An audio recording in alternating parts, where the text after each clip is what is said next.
We begin in Russia, which has been targeted by multiple drones in the biggest such attack on the Russian capital since the invasion of Ukraine. Now, several buildings were damaged, but there are no reported deaths. The regional governor said many drones had been shot down outside the city and blamed Kyiv, a claim that President Volodymyr Zelensky's advisor has denied. It follows an attack on Kyiv, with Ukrainian officials saying more than 20 drones had been destroyed. Well, in Moscow, our Russia editor Steve Rosenberg heard the explosions. Well, at 6:24 this morning, I jotted down the time. I heard an explosion in the distance and the windows of my home shook. Then half an hour later, I heard another explosion. And I checked on social media, and there was a lot of chat, a lot of discussion from Muscovites and people living just outside the capital who'd heard blasts too. Very quickly, it became apparent there'd been some kind of drone attack, and that was confirmed pretty quickly by the Moscow mayor, Sergei Sobyanin, who said there had been a drone attack. He said that several buildings in the capital had received minor damage. He said there were no serious injuries. And then the governor of Moscow region, so the area just outside the city, he also confirmed there'd been a drone attack and said that Russian air defences had shot down several drones.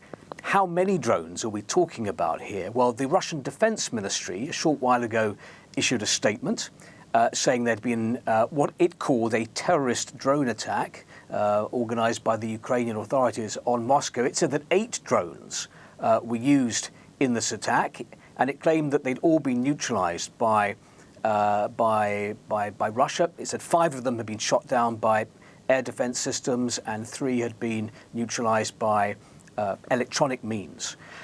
So that's the latest. That's what we know as of now. Well, that was Steve Rosenberg in Moscow, who heard those attacks earlier today in Moscow. Well, meanwhile, Russian forces have carried out their third strike on the Ukrainian capital, Kyiv, in 24 hours. 1 person was killed. Ukraine claims it shot down 29 of 31 drones, mainly over Kyiv. Well, in the last hour, the mayor of the city, Vitaly Klitschko, gave his reaction to the latest attacks. 12 people have injuries, 1 people killed from attack last night, and last 2 days it's attack number 4. Can you describe how it makes you feel to see your citizens being terrorized like this? Putin needs Ukraine without Ukrainians. It's terrorism.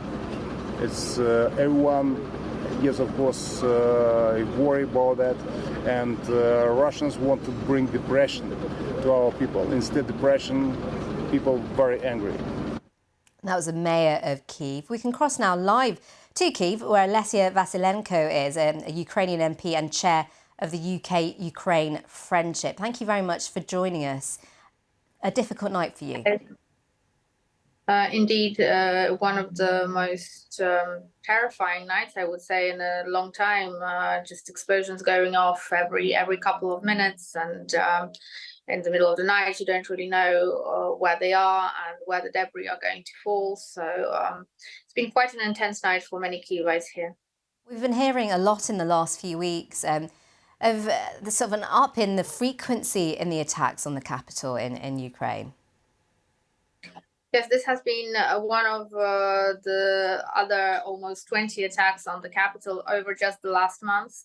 So every other day there's been an air raid on Kyiv, and a lot of them, they are quite visible. You can see the air defense shooting down either missiles or Shahed drones in the sky. So you will see smoke, you will hear explosions just above your head. And the most disturbing is, of course, the children who are running to the shelters and just seeing the fear in their eyes and the unrest in the street.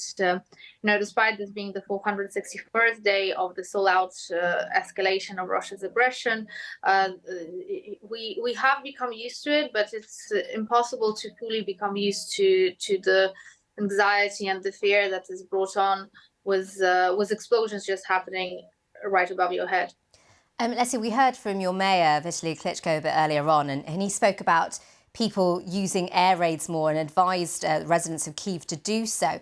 How possible is that in these sort of situations now that life is trying to get back to normal in the capital? Well, it's challenging, but at the same time, it's it's a choice that every person makes individually. To use the shelter or not to use the shelter, of course, we urge from every possible media channel to use the bomb shelters as much as possible. The underground stations, the metro stations, when there's an air raid, they are turned into shelters. There's the bomb shelters equipped in many buildings. The underground parking lots are used as bomb shelters. But of course, at the end of the day, when this is ongoing and every other day you have air raid attacks, and you know that next day you have to go get up and go teach or go work as a doctor in a hospital, or go about your everyday business, you are faced with the choice either to spend a completely sleepless night, sheltering in the basement somewhere, or you're trying to get at least half sleep in your own bed or in the corridor of your own apartment. But it's a tough choice, because every time you make the choice to stay in your own apartment, it's a higher risk of actually not waking up in the morning. OK, Lesia, thank you very much for joining us. Lesia Vasilenko, Ukrainian MP and chair of the UK-Ukraine Friendship Group in Kyiv for us.